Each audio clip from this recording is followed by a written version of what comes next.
biz ham yiqilib tomlardan yiqilib katta bo'lganmiz deb mana bolasi hozir nima ahvoldada o'shani siz spetsialist sifatida ayting. Bolani xohlasa 5 yoshgacha avaylab asrashimiz kerak. Men gapirgandan ko'ra sizniki yaxshiroq yetib boradi deb. Bola boshi bilan lat yemasligi, sudurgi bo'layotganligi, keyingi holatlar, qancha vaqtda sudurgi bo'ldi, sudurgi vaqtida nima dori berishdi. Eri tomonidan gapirilgan gaplar. To'ppoymisan? Ko'rib olib, yotib olib shu gaplarga yig'larkanda, to'ppoy dedi, rostdan ham to'ppoyman.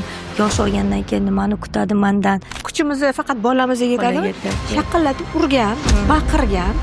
Bola u baqirishdan ana qo'rqib ketib, o'sha orttirilgan kasallik bo'lgan. Ona o'zi ilmsiz bo'lgandan keyin agressiyani boladan oladi, chunki o'zi katta взрослый inson emas.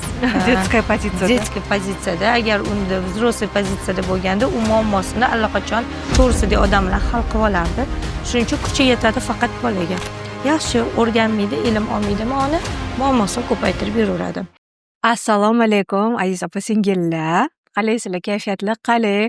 Bugun men uzoq kutgan podkast darsligimiz desak bo'ladi, chunki bu narsani qiymati juda baland. Qadrli mehmonimiz Sakina Zafarovna bugun mehmonimizlar. Bularni ham shaxs sifatida, ham ekspert sifatida juda qattiq hurmat qilaman. O'zim yaxshi bilganim uchun iltimos qilib bugungi darslik deyman, chunki menga podkast desa qanaqadir ham anu bo'lib qoladida, pastroq o'rmang. Darsli har bitta gapirgan gaplarimizni yaxshilab eshitib, o'zingizga insight olishinglarni tilab qolgan bo'lardim, chunki bugungi Sakinadan olinadigan informatsiyalarning qiymati baland. Xush kelibsiz. Assalomu alaykum. Ko'rganimdan xursandman. Xursandman. Ancha vaqt kutdik. Juda uzoq ko'rishuvni. Nasib, mana bugunga nasib qildi. Hammaga manfaatli bo'ladigan umiddamiz. Har bir onalar uchun foydali va manfaatli bo'ladi. Farzandimiz bu bizning kelajagimiz. Farzandinglar uchun aynan shu darslikni ko'rishinglarni tavsiya qilaman va o'zinglar ham katta informatsiyalar olasizlar. Tashrifingiz uchun rahmat. Boshimiz ko'kka yetdi. To'g'ri, sizga beradigan savollarim shu qadar ko'p. Xudo xohlasa qiynab qo'ymayman degan umiddaman. Chunki siz juda kerakli insonsiz, ayniqsa hozirgi paytda. O'zim ham mana ikkita bolam bor, ikkita farzandim bor. Ularning yoshi 9-10 yoshda, yana homiladorman, xudo xohlasa 3-siga. Shu davrga, hozirgi bosqichimga kelishimga anaqa biroz qo'rquvlarim sabab bo'ldi. O'shancha cho'zildi desam ham bo'ladi, chunki atrofimda men ishlayotgan ayollarning orasida aynan sizni kasbingizga taalluqli autizm, yana ZPR, yana RAS, uni anaqalar 10 tadan ko'p ekanda. O'rganib chiqqanimda, to'g'risi atrofimdagi ayollar, o'zim o'quvchilarim, o'rtoqlarim, blogerlar orasida ham ko'ryapman. Aynan shu kasallik bilan sinalayotgan farzandi shunaqa, endi kasal desam biroz xunuk eshitilishi mumkin-da. Mana shunaqa diagnozli bolani katta qilayotgan onalar bilan ishlayapman-da. Ularning ruhiy holati, hattoki aqliy holati, hayotiga qanchalik zarba bo'layotganini ko'ryapman. O'shaning uchun sizga beradigan savollarim ko'p. Aynan shu bolalarni tuzatishga ayollarning ilm olishi, ayollarni, onalarni o'z ustida ishlashi qanchalik muhimligini sizdan bugun bilmoqchiman. Chunki siz bilan alohida o'zimiz ham suhbatlashganmiz, juda zo'r narsalarni aytib berganlar menga. O'shaning uchun bugungi har bitta gapiradigan gaplar, har bitta darsligimizdagi soniyasidagi informatsiyalar qiymati baland. Diqqat bilan eshitinglar. Manfaatli bo'lishi aniq. Endi Sakina, men gapiraveraman. Sizga savollarim aytayotganimda juda ko'p, g'ij-g'ij. Siz bilan gaplashganimdan keyin men bir hafta o'zimga kelolmadim, to'g'risi.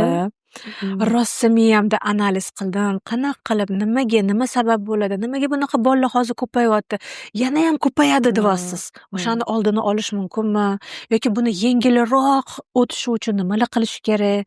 O'shalar haqida gaplashamiz. Birinchi savolim, qanday qilib logoped, defektolog bo'lib qoldingiz? Nima sabab bo'lgan o'zi, Sakina? Logoped, defektolog bo'lishim o'zi xo'jayinim tomonidan tanlangan bo'lgan, lekin men baribir bunday tafakkur qilib, nega aynan shu sohaga Alloh meni kirgizgan deganimda, juda ko'p sabablarni ko'rib chiqqanman. Boshida ko'rinmagan bu sabablar. Men shunchaki kelib qolganman shu sohaga deb o'ylagan ekanman, lekin yo'q, tafakkur qilib, bunday ildizini qo'llaydigan bo'lsak, aslida shu kasb meniki ekan. Chunki o'zim yoshligimda giperaktiv bo'lganman-da, STVG diagnozida manda bo'lgan. Shuning uchun ham 11 ta filialni boshqarishga hozirgi kunda kuchim yetadi. Bo'lmasa o'zi emas, har kim toliqib qoladi. Uyqu kam, tinimsizlik, hammani boshqarish, ilm olish. Buning uchun обязательно siz STVG bo'lishingiz kerak-da. Ya'ni menda shunaqangi yoshligim aktivlik bilan o'tgan. Shuning uchun men bolalarni tushunaman deydi, diagnozli bolalarni. Aktivlik deganda qanaqa? Juda sho'x bo'lganman, hattoki meni xolam meni oyog'imni boylab qo'yar ekanlar-da. Shu darajada sho'x bo'lganimdan daraxt uchidan topishar ekan meni. So'rilar bo'lardi-ku, uzumlar. So'rilarni ustidan topishar ekan va 1-sinfga chiqqanimda men qiynalganman-da o'qishga. Diktant yozaman desam, eshitibman, qarabman, lekin o'sha bukvalarni eslab qolardim, yoza olmasdim. Diqqatim bo'linib ketaverardi-da. Mana bu narsani keyinchalik mana o'zim shu sohaga kirib kelgandan keyin aslida menda shu diagnoz bo'lgan degan xulosaga kelganman. Unda oldinlari bunaqa narsa bo'lmagan. Hech kim defektologga borib konsultatsiya olishmagan. Normal holat sho'x bola deb qarashgan. Rosa qiyin bo'lgan. Mana 3-sinfdan keyin zo'r podxod, zo'r repetitor, ya'ni ota-onamga rahmat aytaman. Zo'r qarashgandan keyin menda aktivlashib ketgan, baholarim avtomatik 5 ga ko'tarilishi boshlagan. Shuning uchun men aytamanki, bolalarni tushunaman-da va STVG diagnozi bilan hozirgi kundagi bolalarimizga yaxshi uxod qilmasa, diqqat tarqoqligi natijasida bolalar o'qish, yozishga juda ham qiynaladi. O'shaning uchun bu davomiylik uzoq vaqt bo'lganligi uchun 6-7 yil bo'lganligi uchun bolalar kognitiv jarayonlari ham orqada qolib ketadi va undan tashqari diqqati bo'linib ketadi. Xayolparast deganimizda qanaqa? Bitta gapni gapiradi-da, keyingisiga o'tib ketadi. Ya'ni nutqdan oldin fikrlar tezroq ishlaydi. Menda hali ham bor, kontrol qilib turaman o'zimni. Bir vaqtda o'zida ikkita fikr keladi. Qiyin bu. Nutqim kech qolib ketib qoladi. O'shaning uchun har bitta nutqimni, prosodikasini, tonini, ohangini to'g'rilab, nuqta, virguligacha to'g'rilab gapirishga harakat qilaman. Lekin bir tez gapirsam, informatsiya ko'p keladi. Bu sabab bo'lgan va o'sha aytganimdek, oldingi darakchi o'zida bergan intervyuimda bitta qarindoshimni aytib berdim. Aqliy salohiyati orqada qolgan edilar. Men o'zim bilmagan holatda o'sha 2-sinf, 3-sinfda sho'x bo'lganman deyapman-ku. O'zim ularni qanaqa qilib defektolog ishini qilganimni bilmay qolganman. Mana hozir bundoq analiz qilsam, aslida o'sha paytim bundoq 8 yashar bola defektolog ishini qilgan ekan deyman. Alloh bergan. Manaqa hisob-kitobga o'rgatganman, ijtimoiy muhitda ko'proq odamlar bilan gaplashishga, общениyaga, muomalaga, unaqa emas, bunaqa deb onaxotinlik qilib turgan ekanman-da. Voy, Shuni hisobiga Alloh qanaqadir shu narsani menda ko'rganda va o'zim xohlamasam ham yaqinlarimni fikrini shunga yo'naltirib qo'ygan. Shunaqa. Allohim har bir insonni qobiliyatlar bilan yaratgani. Bu haqida qayerdadir aytganmisiz? Bu haqida yo'q, aytmaganman. Birinchi bo'lib bizani podkastimizda Sakina bu haqida aytdilar. Yangi qirralarini ochdik desam, shogirdlarimga aytardim, o'zim ustoz shogird. Katta auditoriyaga birinchi marta aytyapsiz. Katta auditoriyaga endi aytyapman, Toshtumanda STVG bo'lgan. Qoyil, shunaqa. Hech ham o'ylamagandim to'g'risi. Chunki juda ham sakinatli, og'ir vazmin, chetdan shunaqa ko'rinasiz-da. Оказывается, buni ham kontrol qilish kerak ekanda. Shunaqa. Zo'r, qoyil. Endi STVG-nichi mamnaqa ko'rinishlar bor. STVG yaxlit o'zi kelishi mumkin. STVG kelishi mumkin aqliy zaiflik bilan. STVG kelishi mumkin ZRR, задержка речевой развития bilan. STVG kelishi mumkin duduqlanish bilan. Ya'ni zaykaniya bilan. Agarda ikkilamchi diagnozlari bo'lsa qiyin. Bolada qarang, ayniqsa zaykaniyada biz juda qiynalamiz natijaga STVG shek bola bilan. Chunki uni diqqati tarqoq, giperaktivmi, o'zini kontrolga ola olmaydimi? U fikri tez, nutqi yana ham prosodikasi tezlashib ketadimi, ohangi va unda zaykaniyami, nafas tizimida muammo bo'ladimi? Muammo 2 baravarda. Yoki bo'lmasa ZRR, задержка rech bo'ladi. Ham nutqi past, unga logoped dars o'tmoqchi, logoped повторить qilgin, ketimdan qaytargin desa, u diqqatini bir joyga jamlab turib qaytara olmaydi. Art mashg'ulotlarni, art gimnastikalarni qilishga qiynaladi, chunki uni diqqati bo'linib ketaveradi. Yoki bo'lmasa aytaylik, aqli zaif bilan kelgani, aqli zaif bilan ham juda ham qiyin. Shunga ahamiyatli bo'lishimiz kerak. Agarda sizda bolangizda sof STVGmi bilib olishimiz kerakda.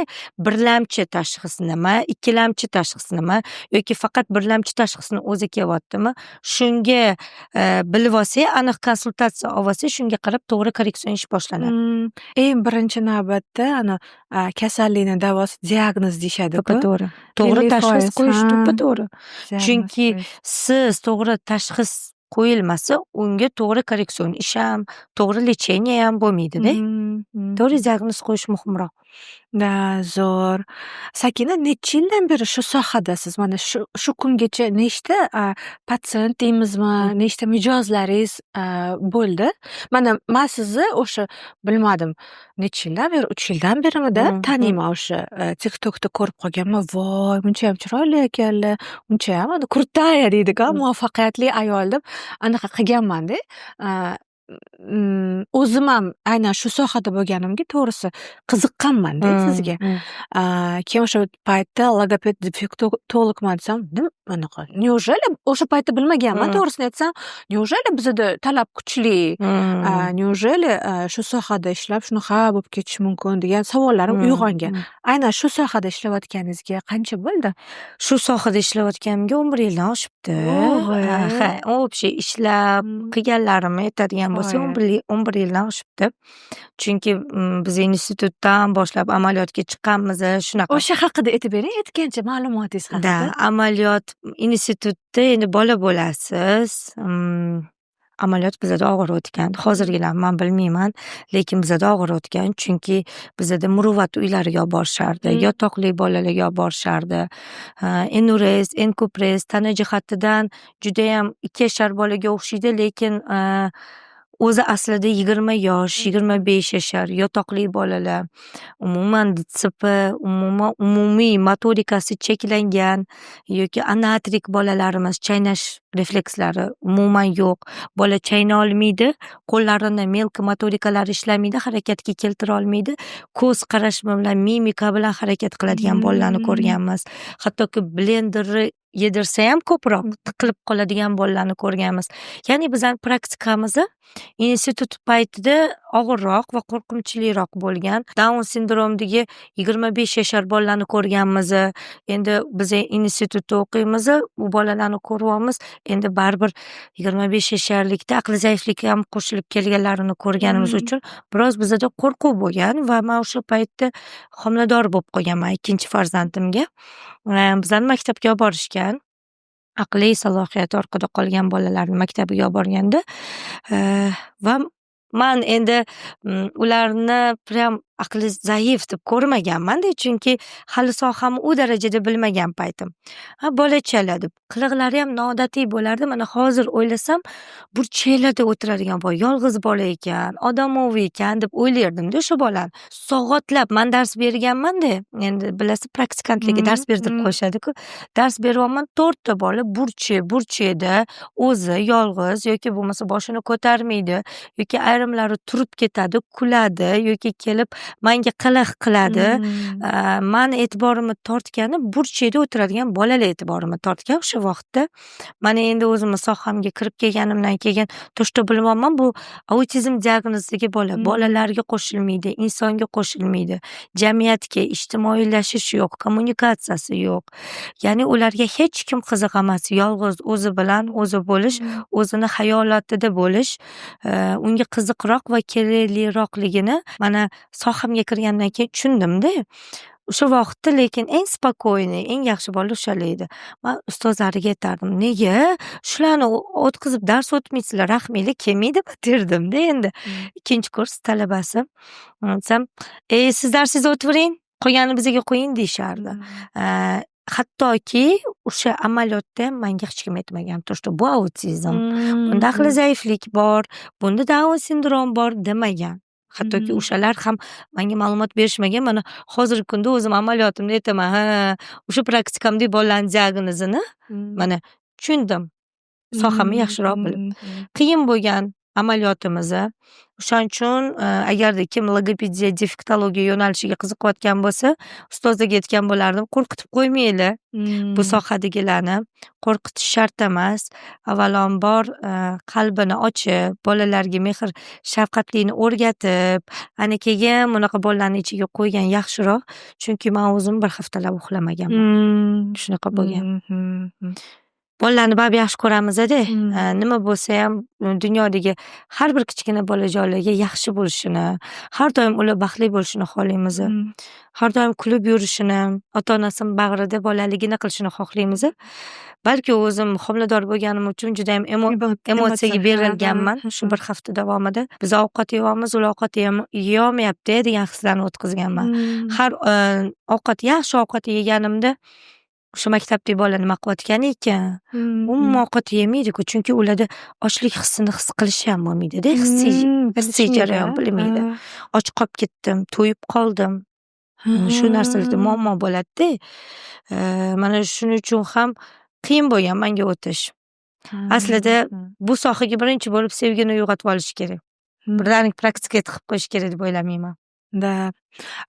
Bu sohada imенно ko'proq kimlar bilan ishlaysiz? Misol uchun, o'sha autizm diagnozli bolalar bilanmi yoki insultdan keyin gap bo'ladi-ku, o'zini yo'qotgan, o'ziga kelish qiyin bo'lgan yoki o'sha boshqa yana sferalari bor ekan-ku, rosa ko'p ekan. To'g'ri.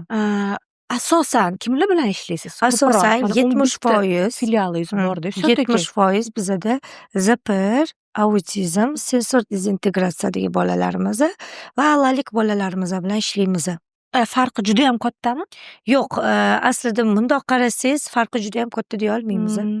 Lekin konsultatsiya jarayonida bemalol bilsa bo'ladi. Masalan, bundoq qaraganda, voy, boshqacha bola ekan, voy, xulqi buzuqroq bola ekan deydi tashqaridagilar, yoki voy, anaqa ota-onasi yaxshi tarbiya bermagan, yoki bo'lmasa qarovsiz qolib ketgan, bu bolaga neden oshini tug'ilganam deyishadi. Bu narsani aytolmay turdim. Tushuntira oldim. Chala tug'ilib qolganmi? Sal boshqacharoq tug'ilib qolganmi? Avlodingda bormi? Yiqitib qo'yishganmi deyishadi-ku. Bitta gap uchun bittasini tushunmas ekanmi? G'alcharoqmi?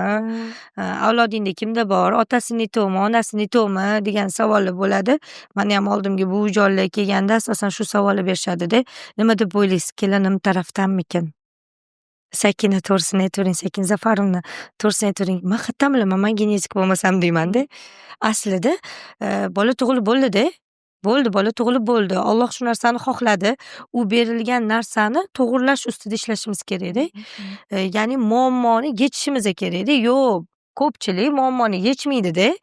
Nima deb o'ylaysiz? Qidiradi qayerdan? Kelindan bo'ldimi, o'g'ildan? Xo'p, kelindan bo'ldimi, o'g'ildan bo'ldimi? Icho kimdandir bo'lganini bilganimizda nima qilamiz? U bolani qatga uloqtiramiz. Yo'q, uni iloji. O'shanda men aytaman-da, shu savolni berganda, sizga nima qiziq deyman. Genetika borib topshiring desam, nima qiziq sizga shuncha katta summani ishlatib siz genetika borib topshirsangiz, nega qiziq deyman. Keyingisini Allohdan so'rang deyman. To'g'risi-da, bu Alloh qo'lida, bizning qo'limizda emas-da. Sakina, men o'zim shaxsiy savolim, mana biz ham ayollar bilan ishlaymiz-ku. O'zim ham siz bilan suhbatdan keyin kuzatishni boshladim-da. To'g'risi, oldin men faqat ayollarni kuzatardim, chunki men ayollar bilan ishlayman, onalar bilan ishlayman. Ularning depressiv holati, agressiv, ajrimdan keyingi holat. Endi bo'lsa, o'sha kunga siz bilan anaqa ko'rishganimizdan keyin bolalarni ham kuzatishni boshladim-da. Profilingizda asosan o'sha o'g'il bolani ko'p ko'rdim. Qizlarda ham keyinchalik kuzatishni boshladim. O'zimni tanishlarimda ham shunaqa muloqotda orqada qolayotganda, ozgina qo'pol qilib ketganda отсталый. Bu narsani necha yoshdan aniqlashimiz mumkin? Keyingi savol, sirazi javob savolimni berib ketaman. U narsani mana normalniy bola bo'lsa-da, 8-9 yoshda ham mana shunaqa kasallikka duchor bo'lishi mumkinmi? Bo'lishi mumkin. Xo'p, birinchisiga javob beraman. Aslida zo'r specialist bo'lsa, kerak bo'lsa 1 yoshda ham aniqlab bera oladi. 2 yoshda bola orqada qoladi. Ota-onachi albatta ota-ona yo'q. Ota-ona farqlay olmaydi. Chunki bolani ko'z qarashi juda katta narsani hal qiladi-da. Mana ko'z harakati, qarashi, kuzatishi, bola odamga, obyektga, predmetga qarashlari, emotsiya bilan qarashi, tikka qarashi yoki uzoq vaqt qarashi, mana shu narsa juda katta rol o'ynaydi. Aynan biz hattoki 7-8 oylik bolani ham bemalol ko'rib, to'shda aytamiz-da, predmetlarni ushlashigacha, predmetni qanaqa qo'lida bir-biriga berishigacha, sensor kiruvchi ma'lumotlarni qanaqa qabul qilyapti, nutqiy tovushlarga idroki qay darajada bo'lyapti u bolani, krupniy motorikasi qanaqa, o'zini qay darajada avaylab asrayapti, o'zini yaqinlarini ko'zi bilan qanaqa farqlayapti, ovozi bilan qanaqa farqlayapti, rasmda qanaqa farqlayapti, bemalol u narsani qilsangiz bo'ladi. To'g'ri, bu uzoq vaqtli konsultatsiya bo'ladi. Lekin asosan onalar menga 2 yosh, 2,5 yoshda kelishadi. Уже kechdi. Prям ismga reaksiyasi ham bo'lmaydi, ko'z kontakti ham bo'lmaydi, ko'z bilan ishora ham qilmaydi bola yoki bo'lmasa artikulyatsion taqlid ham qilmaydi. Masalan, desangiz bola gapira olmasa ham ha deydi-yu boshida tovushlarni harakat qiladi, taqlid qiladi sizga. Shunaqa taqlidi ham bo'lmaydi bolani yoki bo'lmasa bola o'zi bilan o'zi bo'lib qoladi, o'yinchoq o'ynamaydi, predmetlarga qaramaydi yoki bo'lmasa hattoki to'ra oyoqda emallamagan bolalarimizdan ham muammolari ko'proq bo'ladi-da, shunga qo'shilgan. O'shalarni ham ko'rib turib bitta xulosaga kelamiz va 2 yosh, 2,5 yoshda kelishsa u ularni yutug'i. Chunki biz 3 yoshgacha bola bilan tezlik bilan ishlaymiz. To'g'ri, diagnoz qo'yilmaydi, lekin 3 yoshdan keyin diagnoz qo'yiladi. Ungacha men aytaman, hey, shu diagnoz qo'yilishi aniq 3 yoshgacha agar shu ketaverishinglar bo'lsa, keling, shu diagnoz yengillashishi yoki bo'lmasa mutlaqo bo'lmasligi uchun harakat qilaylik. Biz 1 yil, yarim yil oldin deb aytaman. Eng to'g'risi 3 yoshdan keyin diagnoz qo'yiladi. 3 yoshdan keyin o'sha vaqtlarni yo'qotib bo'lib korreksion ish boshlanadi. Qarang, 3 yil orqada qolib ketgan narsani to'g'irlab yetkazgandan ko'ra biza 1 yil, yarim yil yoki 1,5 yil orqada qolgan narsani yetkazib olishimiz osonroq. Yana qachon bolada keyinchalik orttirilgan ko'rinish bo'lishi mumkin? Ya'ni postnatal davrda, ya'ni orttirilgan ko'rinishi bolalarimiz boshi bilan mana yiqiladi-ku, yiqilib tushganida basseylada ayniqsachi kalla tashlashadi bolalar. Men o'zim 2 yoshda shunaqa guvoh bo'lganman. Bosh shundoq tegadi, lat yeydi bosh. Yoki bo'lmasa boshga tosh otilsa, yoki bo'lmasa boshga zilzila vaqtida nimadir tushib ketadigan bo'lsa yoki avariya hodisalari bo'ladigan bo'lsa, bizda aynan nutq zonalari va tushuncha zonalari, cerebrum degan bosh miyamizda anaqa bor, o'sha cerebrum shikastlansa ham shunaqa holatlar kuzatiladi. Lekin bu afaziya holat ko'rinishi hisoblanadi. Afaziyaning ham 6 xil ko'rinishi bor. Xotira bilan bog'liqi bor, nutq bilan bog'liqi bor, gnostik, myestik va hokazo-da.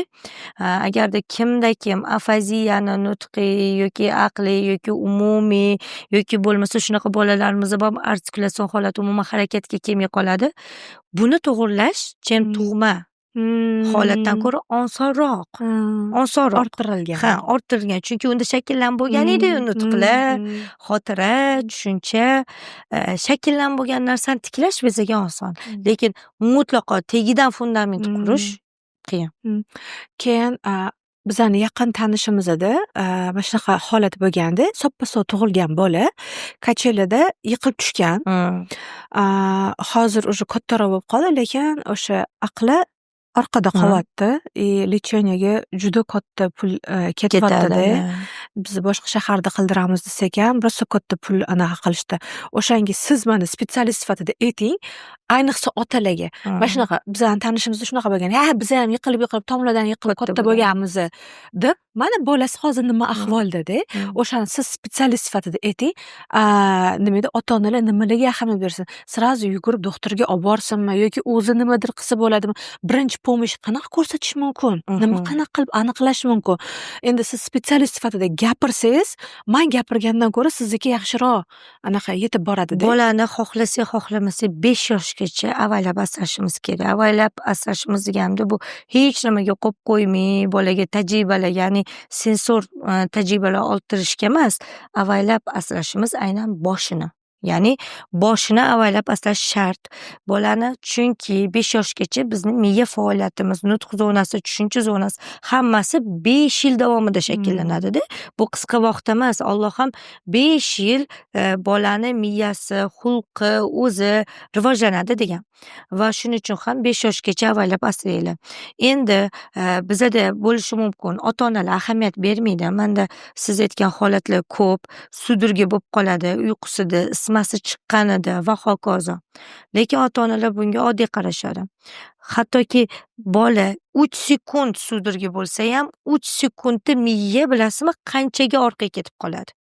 Biz bilmaymiz necha kunga yoki bo'lmasa necha oyga, qancha u sudurgini vaqti ko'paygani sari, masalan 1 minut, 2 minut, 3 minut sudurgi davom etadigan bo'lsa, miya bilish jarayoni, xotiralar hammasi mana shunaqa orqaga ketaveradi.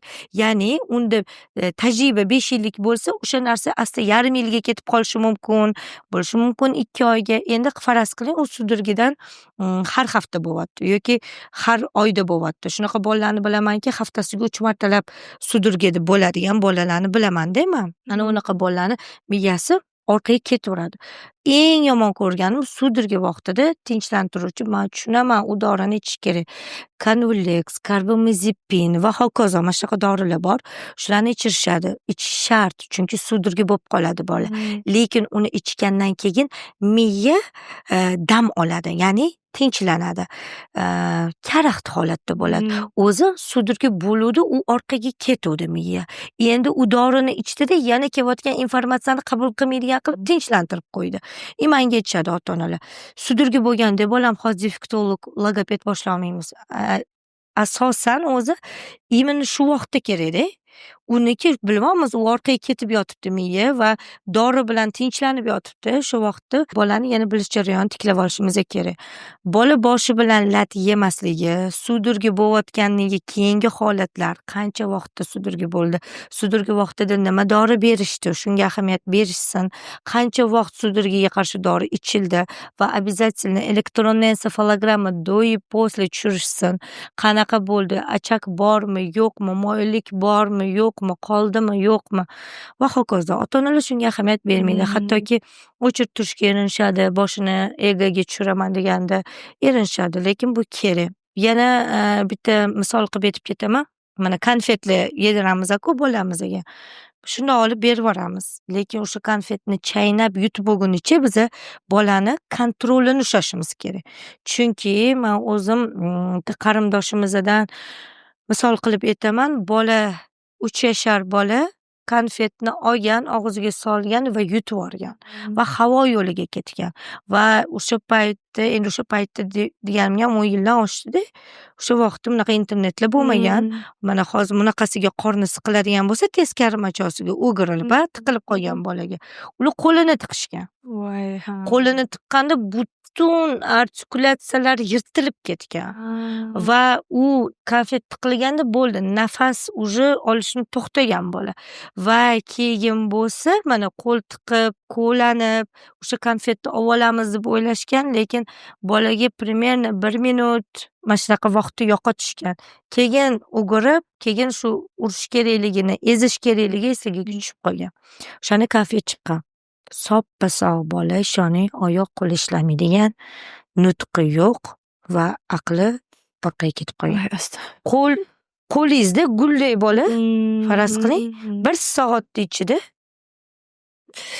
shunaqa holatga aylanganda. Shuning uchun bolangizga yediryapsizmi? Bola hali tushunmaydi. Qanaqa yeyotganda gapirib yuboradi bolalar, to'g'rimi? Yeyotganda kimdir uni qo'rqitadi, qo'rqib ketadi bolalar, stressga tushib qoladi. Chunki u qanaqa yutish haqida tajribaga hali u ega emas. Vaqti kelsa o'zimizda ham bo'ladi, to'g'rimi? Bitta suvga tiqilib qolamiz. Nafas yo'limizga ketib qolsa, qanaqa yomon holatga tushib qolamiz. Shuning uchun bolalarga parvarishni to'g'ri qilinglar. Bunga ham ilm kerak. To'g'ri. ayollarga. Man yaqinda bunaqa holat bo'ldi-da. O'zimizni o'quvchimizni o'zi o'shunaqa stress holatda eri bilan urushgan, ajrim yoqasida erini xiyonatda ayblaganda, ona o'zi depressiv, onaga o'zi davo kerakda. Keyin alamini boladan olgan, bizda o'zbekchilik, nima qilamiz? Kuchimiz faqat bolamizga yetadi. Shaqillatib urgan, baqirgan. Bola u baqirishdan anaqa qo'rqib ketib, o'sha orttirilgan kasallik bo'lganda, psixo bo'lib qolgan. Enurez. Keyin endi u ayol aytibdi, mani oldimga kelyapti, mani bolam enurez bo'lib qolgan deyapti. Men endi siz aytyapman, men детский psixolog emasman. Menimcha sizga psixolog emas, boshqa mutaxassis kerak deb o'zim bilgan anaqalarimni aytdim-da, yo'naltirib berdim. Keyin xullas hozirgi o'sha ayollar o'sha soppa-sog' bola, hozir aytdingiz o'zingiz, soppa-sog' bolani o'zi kasal qilyapti-da. Mana mashalarga nima maslahat berasiz? Kimdir mana shunaqa siyg'o bo'lib qolyapti, enurez, kimdir duduq bo'lib qolyapti, kimdir o'sha zaykaniya bo'lyapti, kimdir umuman gapirmay qolyapti, yopilib qolgan bolalar bor. Keyin kelajakda ular mana qizlar bilan ham ishlayapmiz, prosta yopilib olgan, ochilmaydi, erga tegisi ham kelmaydi-da, na oilada, na jamiyatda o'zini o'rni bor-da. O'rtoqlari ham yo'q. Xohlamaydi o'rtoqlar, ota-ona bilan ham gaplashishni hech kim bilan gaplashmaydi. Shunaqa o'quvchim bor edi, chuqurlab qorong'xonada o'tirmasa, keyin o'sha bir kun yorug'likka chiqib kelardi, o'sha kun qorong'xonada o'tirish kerak edi. Muzdek qorong'i xonada o'tirish xohlashadi bolalar. Enurez o'zi aslida bola stressga tushgan, o'zi masalan xohish bo'lib turgan, siyishga, ya'ni tualetga kirishni xohlab turgan bola, shu paytda birdaniga stress keldi, ya'ni ota-ona baqirdi yoki cho'chitib yubordi bolani. O'sha paytda chiqarib yuboradi, bo'shanib yuboradi bola. O'shanda miya tushunib qoladi. Aslida bizaga uyg'oqligimizda bo'shanish mumkin emas. Bizaga og'riq uyg'oqligimizda bo'shanish. Keyin ona nima qiladi? U bo'shanib olgandan keyin uradi. Sen hali siyib qo'ydingmi? Sen hali siyg'omisan deb uradi. O'shanda bola battar panikaga tushadi. O'shanda miya yopilib oladi. Ha, biza uyg'oqligimizda, ko'zimiz ochiqligida bizaga bo'shanish mumkin emas. Qachon bizaga bo'shanish mumkin? Tinch, bizani hech kim bezovta qilmaganda bo'shanib olamiz deydi. Asosan kechki payt, tungi uyquda enurez kuzatiladi ko'p bolalarda. Hattoki 7 yoshar, 8 yoshar olib kelishyapti. Endi ona o'zi ilmsiz bo'lgandan keyin agressiyani boladan oladi, chunki o'zi katta взрослый inson emas. Детская pozitsiyada. Agar unda взрослый pozitsiyada bo'lganda, u muammosini allaqachon to'g'risidagi odam bilan hal qilib olardi. Shuning uchun kuchi yetadi faqat bolaga. Yaxshi o'rganmaydi, ilm olmaydimi ona, muammosini ko'paytirib yuraveradi. O'zi bir muammo, farzandga yana bitta muammo, to'g'risi. Majbur ota-ona buni shunaqa gapirmasak bo'lmaydi-da. Ota-ona ilm olishga baribir majbur bo'ladi. Ana keyin, ilm olishim kerak ekan deydi-da. Chosim mana boshiga tushadi, o'zi bilan hech kim hech nima ish qilmaydi, lekin farzand bizani eng shirin ne'matimiz-ku. Men uramizmi, urishamizmi, baqirib berishadimi? Farzand bilan kelganda dod deyishadi-da. Yo'q, men bunga chidamayman, shuncha narsaga chidadim. Lekin farzandim bilan bo'lgan muammoga chidamayman deydi, majbur bo'ladi u baribir ilm olishga. Shuning uchun nima qilasiz? O'zingizni ishingizni ko'paytirib ilm oling, farzandingizga to'g'ri tarbiya qilish, u bilan to'g'ri munosabatda bo'lish, bolaga qachongacha mumkinligi, bolaga nimalar qilsangiz, unda sizga ham, unga ham yaxshi bo'ladigan holatlar bo'lishi uchun ilm olish kerak, baribir ota-ona. Bu masalan bitta 2 soat gapirganimizda bularga ilm berib qola olmaymiz. Uning uchun vaqt ajratish kerak, xohish bo'lishi kerak. Achchiq haqiqatlarni lekin gapirdilar. Hozir auditoriyaga shu savolni bermoqchi edim. Oramizda aynan o'sha chaqalog'i bor, 3 yoshgacha farzandi bor opa-singillarimiz bo'lsa, yozinglar, sizlarga tanishmi bu holat? Sizlar o'zinglar aniqlayapsizlarmi, nimanidir sezyapsizlarmi? Bu holat hozir juda ham ko'p va internetda ham o'qidim, boshqa spetsialistlarning anaqalarini o'qib, eshitganimda ham yana ham ko'payadi deyishyapti-da. Bundan keyin ko'payadi. O'shanga agar sizga bu holat tanish bo'lsa, обязательно kommentariyada yozinglar. Biz o'qiymiz, Sakina ham o'qiydilar, javob beradilar har bittanglarni savolinglarga. Chunki aynan sizlarning savolinglar orqali biz yana ham ko'p informatsiyaga, yana ham ko'proq sizlarga ma'lumot berishga harakat qilamiz. Endi ana ikkinchi savolimga, mana misol uchun, men o'zimni qizim, kichkina qizim giperaktiv. buni o'g'il bolacha sifat 10ta o'g'ilni o'rnida bosadi deymiz-da. Lekin kecha anaqa o'qituvchisi bilan gaplashganimda o'sha qizim 9 yoshda, o'sha fikrlari tarqoq deyapti-da. YouTube'da bular shortslar ko'rishadi, korotkий videolarni ko'rmasin deyapti-da. Shug'ullan o'shandan keyin men yana xavotir tushdi-da menga. Voy deyapman, hozir siz aytgan mana bu diagnozlar bor-ku, o'shalarning sferasini значит men o'zim aniqlolmayman-da, to'g'rimi? Yo'q, qarang, aniqlashingiz mumkin. Bola bir vaqtni o'zida, masalan, 4 ta o'yinchoq turibdi yoki 4 ta yaxshi ko'rgan narsasi turibdi. Bittasini ko'rib, ochib, qarab, uni o'rganib bo'lib, keyingisiga o'tadimi? Masalan, 5 yosh, 6 yoshda o'zidan o'zi STVga paydo bo'lib qolmaydi. Bola sho'x bo'lishi mumkin. Bola bo'lsa, o'sha boshidan, ya'ni tug'ruq jarayonidan keyingi holatlarni o'zidan ma'lum bo'ladi. Giperaktiv bo'lishi mumkin va diqqatimiz tarqalib ketyapti, bu hammada. Nafaqat bolalarda, chunki har qayerdan ham hozir bizning emotsiyalarimiz bilan internet juda kuchli o'ynashyapti. Chunki tez emotsiyalarimiz o'zgaryapti va qisqa metrajli emotsional roliklarni ko'rishga o'zimiz ham o'rgandik. Sabr toqat qilmayapmiz.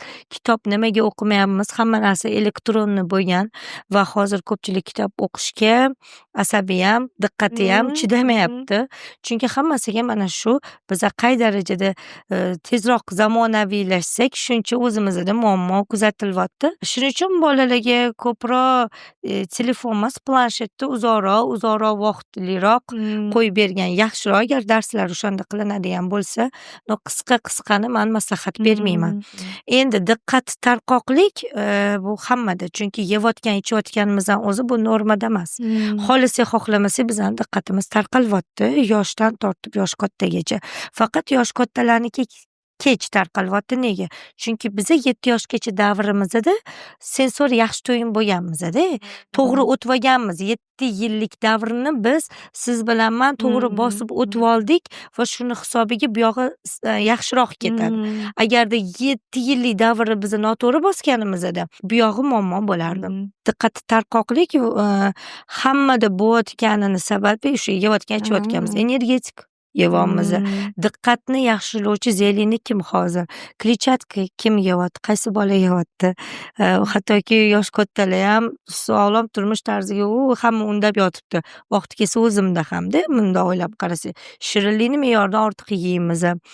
Shirinlik me'yordan ortiq yegandan keyin xohlamasak bizning miyamiz blok qiladi. Xohlamasak qiladi. Diagnozidagi bolalarda bo'lsa, nervovоспаление yaxshi bo'lmaganligi sababli, masalan, autizm diagnozidagi bola shirinlik yeganda primoy lazzatlanish hissi miyasiga ketadi. Masalan, bizda qonimizda qoladigan bo'lsa shirinlik, mana yoqadi-ku. Bizaga o'sha qisman boradi.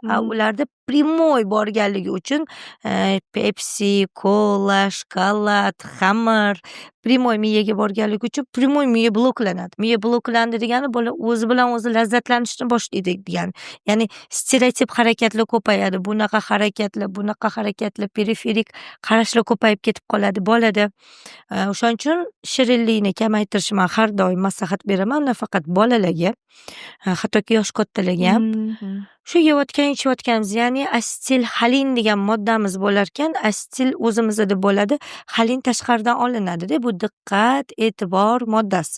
Xolin tashqaridan yeyotgan, ichayotganingiz baliq, go'sht, zelin, tuxum, yong'oq, mana shular orqali kirib keladi. Shularni siz normaga qo'yib yemasangiz, xohlamasangiz diqqatingiz tarqoq bo'laveradi. Shuning uchun bolalarga to'g'ri oziq-ovqat tanlaylar, to'g'ri ovqatlantiringlar, tirik narsalarni yedirishga harakat qiling. Tirik deganimda hozir noto'g'ri tushunishinglar mumkin. Tirik deganimizda, masalan, olmani uzdik, yuvdik, raz berdik. Qulupnayni uzdik, raz berdik. Ya'ni unga hech qanaqa dori qo'shilmadi. U qatladadir qolib ketmadi.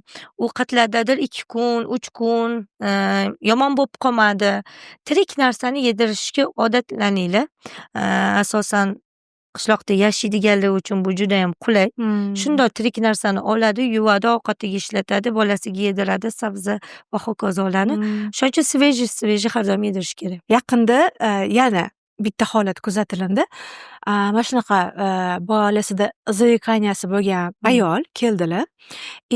Aytayotdilar-da, man nechta defektologga bordim.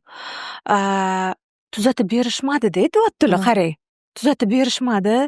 Keyin o'sha payt men faqat mana shunaqa logoped, defektologlar aybladim. Yaxshi emas ekan, faqat pulimiz ketdi. Faqat bularni dardi pul shilish ekan. Faqatgina bular biznes qilgan anaqa deb gapirdilar-da. Keyin bizada kursda o'qidilar. Keyin Shodiyona men tushundim. Man o'zgarishim kerak ekan. Man o'z ustimda ishladim. O'sha agressiyalarimni, oilamdagi muammolarni hal qilib analiz qilganimdan keyin bolam bilan bab-baravar o'sha logoped aytgan ishni men uyda ham qildim. Men faqat logopeddan kutardim. Faqat defektologdan kutardim. Pulni berdimmi, tuzatib berdirdim deyapti-da. Men qancha pulim ketdi, qancha vaqtim ketdi. O'zim o'z ustimda ishladim parallelni. O'sha defektolog yaxshilab eshitdim. Men hatto eshitmas ekanman uni deyapti-da. Pulini berdimmi, bo'ldi, muammoyimni hal qilib bersin derdim deyapti-da. Keyin men o'z ustimda ishladim, ilm oldim. Mana bizda kursda o'qidilar. Keyin bolasida ham qisqa vaqt ichidacha o'zgarish bo'ldi. Zo'r o'zgarish bo'ldi. Ayollar, mana shu onalar avvalo o'zi ham o'sha bolasi kasalmi, o'zing ham ilm ol, o'zing ham yordam ber, faqatgina defektologga pul to'layapman deb undan kutma, sen ham harakat qil, o'shanda rezultat zo'r bo'ladi degan narsani tushunibdilar-da. Bunaqa bizda rezultatlar rosa ko'p, to'g'risi. Ayollar ilm olyapti, o'z ustida ishlayapti, bolasida ham rezultat ko'ryapti-da. Endi siz o'zingizni praktikangizda ayting-da. Mana bir xilla o'tgan safargi suhbatimizda aytdingiz, bir xilla 2 yilda rezultat ko'radi, bir xilla 1 yilda, bir xilla 1 oyda ham rezultat ko'radiganlar bor. Ularni farqi nimada? Xo'p, diagnoz bir xil keladi. Ajablanarli tarafi ham shunda. Diagnoz bir xil keladi, ko'rinish bir xil keladi, lekin onani hissi har xil bo'ladi. Ya'ni ona o'zi pozitiv, ichkarida faqat yaxshilikni kutadigan, insonlarga yaxshi ko'z bilan qaraydigan va bolasidagi muammoni qabul qilib, обязательно qabul qilishimiz kerak. Qabul qilib, o'zi turib beraman shu bolam uchun va harakat qilaman. Pul berdi, bo'ldi, bundan chiqadi deyish noto'g'ri. Bandasiga ishonish bizni bir sababchi, siz ham bir sababchi. Ona shu narsani tushungan holatda undan faqat negativ emas, mana nima qilyapti, nima qo'yayotgan ekan, nimani ham bugun qilib chiqardi.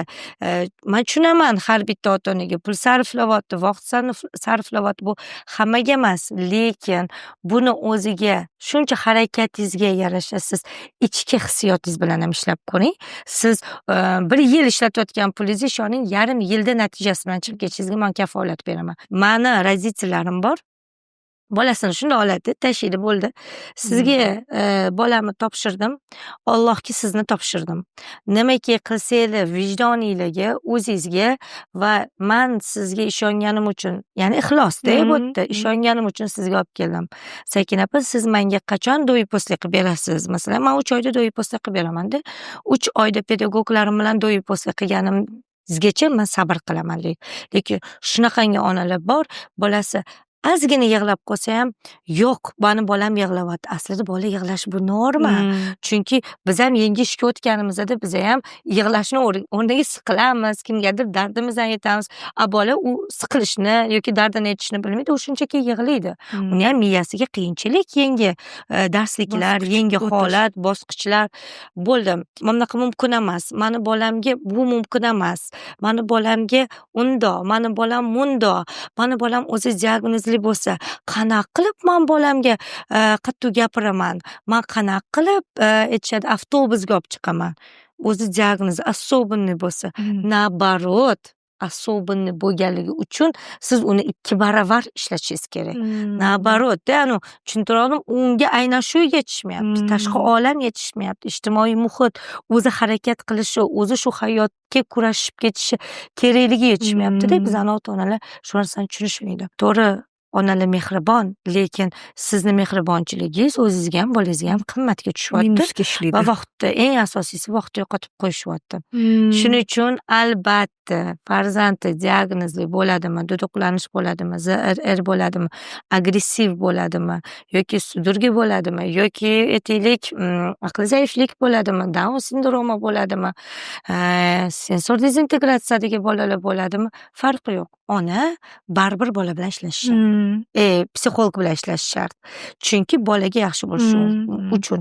Bolani hissi bu dunyoda emas. Значит, bolani hissi onaga bog'langan. Значит, ona qanaqa holatda bo'lsa, ruhiy holat. Bola shuni aksi. Siz aytishingiz mumkin, g'alati olarmi, qanaqasiga deb, lekin ishoning, xuddi shunaqa. Sizni aksiz, siz ichki ruhiy holatingizni to'g'rilang va albatta bolangizni natijasi yana ham tezlashishni boshlaydi. Hozir zo'r narsani aytdingizda, bitta narsa esimga tushib qoldi. Juda zo'r mavzu. Onani ruhiy holati. Bizda все-таки o'zbekchilik, yana bir marta aytaman, bu mavzuga qaytaman.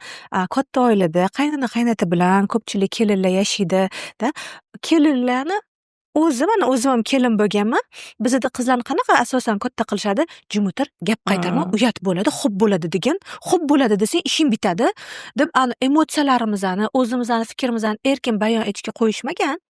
Bu nima? Bizda bostirilgan emotsiyalar. Men даже gapira olmaganimda men stomatit bilan kurashganman-da, ishoning. Tanaga berib bo'ladi-ku, gapirilmagan, bostirilgan, ichki anaqa hamma narsani yutgansiz, u tashqariga отражаться qilib, rostdan gapira olmay qolardim. Уже stomatitim ko'pligidan. Men yillar davomida kurashdim. Aynan shu stomatit bilan. Keyinchalik kelin bo'ldim. Ichimda yana yutyapmanmi? Yana xo'p, bo'pti, mayli, qachondir yaxshi bo'lar deyapmanmi? Bu narsa bolalarimda. Meni ichki holatimni, ichki ovozimni bolalarim gapirib chiqarishdi-da. Keyin voy, bu meni ichimni gapiryapti-ku. Ularga narsa toshib ketardi, allergiya. Meni stomatitim kam bo'lganda, ularga ham-da. O'sha paytda men psixologiyaga kirib kelganman. Men unda ham o'zim emas, o'zimni ustimda ishlaydim emas, bolalarimni tuzatish uchun-da. Bolalarini tuzatish uchun детская psixologiyani o'rganganman. Xullas, shu bilan qiziqib kirib ketib qolganman. Bu hammasi aynan shu onani ruhiy holati, onani ichki holati, onani ichki ovozi qanaqa bolaga anaqa передается, nima o'tishini o'sha paytda sezganman. Endi hozirgi paytda endi o'zim ayollar bilan ishlayapmanmi, ularning muammosini, ildizini qidirib topganimda aynan shu qaynona eri tomonidan gapirilgan gaplar. Tupoymisan? G'alatimisan? Shunaqa. Jinroqmisan? Seni yig'vagin, shuni ham tushunmaysanmi? U bechora o'zi onasi, buvilari tomonidan jumutir gapirma deb katta qilingan qiz. Ya'ni kelin bo'lyapti-da, qaynonasi tupoymisan deyapti, eri jinnimisan, seni yig' deyapti, farosatsiz deyapti. Bu u ikki qatli, mana ikki qat ona bolani katta qilyaptimi? Ichida o'sha narsa miyasida bormi? Rostdan g'alati bo'lsam kerak, men to'poy bo'lsam kerak, boshqalardan cho'ta orqada qolgan bo'lsam kerak deydi-da. Menimcha o'sha narsa ham ta'sir qiladi. Xuddi shunaqa. Oldingi safar shu temada gaplashdik. O'zi mana ota-ona eslashi kerak. Ona homiladorlik paytida nima bo'ldi, qanaqa hissiyotdaman, yeyotgan-ichayotganiga emas, bizanikilar faqat yeyotgan-ichayotganiga. Qanaqaymi, unga emas, aslida men qanaqa hissiyot oldim shu narsadan. Kimdir emotsionalni, kimdir yo'q, kimgadir baqirsangiz ham, so'ksangiz ham ta'sir qilmaydi. Unda stress gormoni zo'r ishlaydi unda. Kimdadir yo'q. Shunaqangi ayollarni men o'zim praktikamdan ayta olaman, o'zimizning psixologimiz ham bor. Ko'p onalarni ham biz endi tahlil qilamiz-da. O'shanda ko'p erkaklar ayolini tuppoysan deb haqorat qiladi-da. San tuppoy, bitta gapni tushunmaysan. Menda 3 ta konsultatsiya roditlarimizda shunaqa bo'lgan, psixologimiz bilan ishlaganmiz. Er va qaynona mana shu to'poy, ahmoq kelinni oldik, yosh olib qo'ydik. Bu hali dundun ekan, bu ahmoq ekan. U hali bola-ku, bola qanaqa bo'ladi? Emotsionalni bo'ladi. Sal narsaga yig'layveradi. Asosan voqli yerga teggan, 18-19 yoshda yerga teggan qizlarimizni ko'rib olib, yotib olib shu gaplarga yig'lar ekan-da. To'poy dedi, rostdan ham to'poyman. Yosh olgandan keyin nimani kutadi mendan degan hissi ovurganda, ishoning, bolada aqli zaiflik bilan tug'ilgan. Ya'ni mana keyin ishlagandan keyin ona tushunyapti-da. Men endi tushundim. Men o'sha hisda yashagan edim 9 oy. Meni tashqaridan faqat to'poy degan gap shu qiynardi. To'poy, kalta fahm. Mana shu gapni ham ko'p aytishar ekan-da. Kalta fahmsan. Fahm farosating yo'q. Qaynonalar ko'p aytadi. farosatsan, fahm farosating yo'q, onang farosat o'rgatganmi, farosat berganmi deb gapiraverganda qiz gapira olmaydi-ku, kelin hayotda qaynonasiga yo'q, men farosatliman deya olmaydi. Kirib dodlab yig'laydi va shu hissiyotni ona homilador bo'ladi. Bola o'zi bilmagan holatda shu narsani oladi. Mani amaliyotimda ko'p bo'lgan. Va undan tashqari ko'p yolg'izlikni xohlaydiganlar bor-ku. 7 ta onamni psixologik gaplashganimizda psixologim o'zim 7 ta onam bilan gaplashgan. Ona umuman hech kimni ko'rish xohlamayapti-da. Chunki na erini, na qaynonasini, umuman odamlardan uzilsam deydi. Suvlarni bo'yiga borib o'tiraversam, odamlarni ovozi, shovqini, gapi yoqmas edi deydi. Nima o'sha hisda 9 oy yashadimi? Nima bo'ldi? Bola umuman odamovi, endi rastrossiya autistik spektr degani men o'zimman, yakkaman degan ma'noni bildiradi. Yakkaxonman degan ma'noda, ya'ni hech kimni qabul qilmaslik, hech kim bilan muloqotga kirishmaslikni, ya'ni onani hissini bola aks ettirib beryapti. O'shaning uchun men aytgan, to'g'ri bu mulohazamiz yoki bu tajribamiz kimgadir tushmasdir. Endi bizada amaliyotimizda o'tganlarini aytyapmiz, baribir ona negizini titib ko'rish kerak-da. Psixologik ishlash kerak. Bolani tushunishi uchun bola oldin o'zini tushunishi kerak odam. Ana keyin bolani tushunadi. Oldin o'zini tushunib olgan odam kimman, nimaman, qanaqa holatdaman, ana sekin-sekin bolani o'rganishni boshlaydi. Zo'r вообще. Buni ichiga kirsangiz juda ham chuqur mavzu, savollar juda ham ko'p. Bizda hozir eng achinarlisi nima bilasizmi? Mana shu farzand tarbiyasi yoki farzandlarni rivojlanishi bo'yicha ishlashdan ham ko'ra ayollarda faqat temasi, faqat temasi.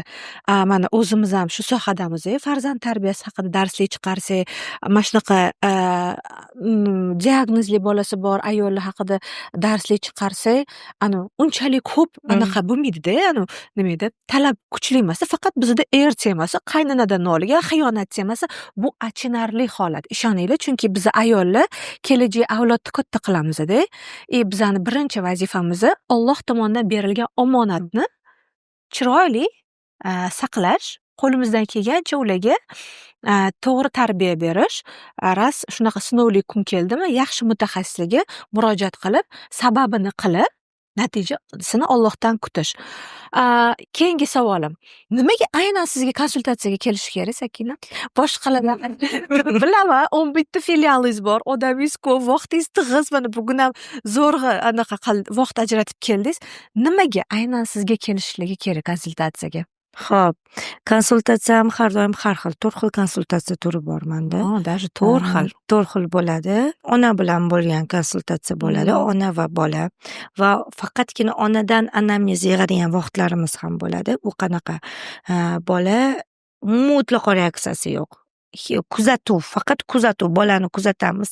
Stereotipi, stima, reaksiyalari, o'zini qanaqa tutishi, yerga qanaqa yotishi, tanasiga qanaqa ozor berishi, masalan bola yoki bo'lmasa mutlaq ovqat yemasliklari, o'yinchoqni qanaqa o'ynashlari yoki bo'lmasa aytaylik qorong'u yotishlari, muzdak joylarga yotishlari, kiyimini kiymasliklari, o'zini qo'polroq qilib aytaman, olatlarini o'ynashlari, shunaqa bolalarimiz bor. Axlatlarini o'ynashlari, bizda har xil turdagi bolalar keladi. Har xil. Mana bunaqa bolalarni ko'proq biz kuzatamiz va onadan anamnez yig'amiz. Va keyingi ko'rinishi bor. Menda autizm diagnozidagi bolalar keladi. Menga onada aytadi, bilib bering, rostdan menda autizm bolamda bormi, yo'qmi? Bu nevrologga boruvdim, bu psixiatrga boruvdim. Bormikin rostdan mani bolamda deganda biz 5 ta darsga qo'yamiz. 5 kun, 3 soat, 4 soatdan bolani kuzatib, 3-4 ta mutaxassislarim bilan birga va o'zimni kuzatuvim bilan birga ko'p shablonlarni to'ldirgan holatda bitta xulosaga kelinadi. Baribir bolani mundoq qarab turib autizm devorish oson, lekin bunda sof diagnozmi yoki bo'lmasa chin diagnozmi, soxta diagnozmi baribir bilishimiz kerak. 15 minutlik konsultatsiyada siz nevropatologlar, psixiatrlar va siz o'zingiz ko'rgan narsani tasdiqlaysiz. Уже 5 kun, 6 kunlab уже bolani har xil holatda bola kelgan bo'lishi mumkin. Masalan, qorni och kelib isterika qilayotgan bo'lishi mumkin mani oldimda. Bolani balki uyqusi kelayotgandir, balki ona mutlaqo aytgandir, qilmasang xonam yoqmayotgandir, man yoqmayotgandirman. Endi bilmayman. Shuning uchun ham bolani kuzatish kerak ko'proq va задержка речь, nutqiy orqada qolgan bolalarimizni mutlaqo boshqacha konsultatsiya qilaman. Ya'ni ular bilan fonetika, fonematika, tovushlarni farqlash, nutqiy xotiralari ustida ishlash va undan keyin tovushlarni qay darajada talaffuz qilyapti, masalan s, sh, r va hokazo. Mana bularni ko'rib turib, keyin konsultatsiya beraman. Asosan dislalik, dizatrik bolalarimizga asosan shunaqa konsultatsiyalar beraman. Yoki bo'lmasa krupniy motorikasida muammosi bo'lgan bolalarni alohida ko'raman. Masalan, bizada dispraksik bolalarimiz borda, fazoviy mo'ljalni to'g'ri ola olmaydigan, ya'ni orientir to'g'ri ola olmadimi, fazoviy mo'ljalda muammo bormi va uni krupniy motorikasida muammo bo'ladi va nutqida ham muammo bo'ladi. Ularni alohida ko'ramiz. Duduqlanuvchi bolalarni alohida ko'ramiz. Zaif eshituvchini mutlaq boshqacha tekshiraman. Masalan, kahlar implant bilan kelgan bola bo'lsa, zaif eshituvchi bo'lsa, unga muzikalar qo'yib, telefonni har xil tomonga qo'yib, qattiq ovozi kelyapti, ko'zingni yum, tovushlarni masalan har xil asboblarimiz bor, o'shalarni shiqillatib qaysini ovozi, taktillarini ko'rib qilamiz. Ya'ni konsultatsiya turi bolani individual holatidan kelib chiqib belgilanadi. Va menga konsultatsiya kelishini sababi to'g'risini aytaveraman. Oldin logopediya, defektologiya yo'nalishi bitta bo'lganda, ya'ni defektologiya 4 xil tarmoqqa javob bergan. Surdaga, tiflaga, logopediyaga va aqli zaiflikka, oligofreniyaga. Men aqli zaif bolalar bilan ham ishlay olaman, diplomim bo'yicha. Nutqida nuqsoni bo'lgan bolalar bilan ham ishlay olaman. Zaif ko'ruvchi bolalar bilan, mutlaqo ko'rmaydigan bolalar bilan ham ishlay olaman va bunda tajriba katta orttirmaganman. Lekin qolgan 3tasini bemalol men qila olaman. Rosa turlari ko'p ekanda. Oldin bitta bo'lganda, mana hozir ajralib ketdi. Chunki logoped, defektologlar ko'payib ketganligi uchun ajraldi. Biza paytimizda hammasi o'rgatilgan. Hattoki surda ishlarini ham bilamiz, qo'l bilan ishorada gaplashish ishlarini ham bilamiz, chunki shularni hammasi bizga o'rgatilgan.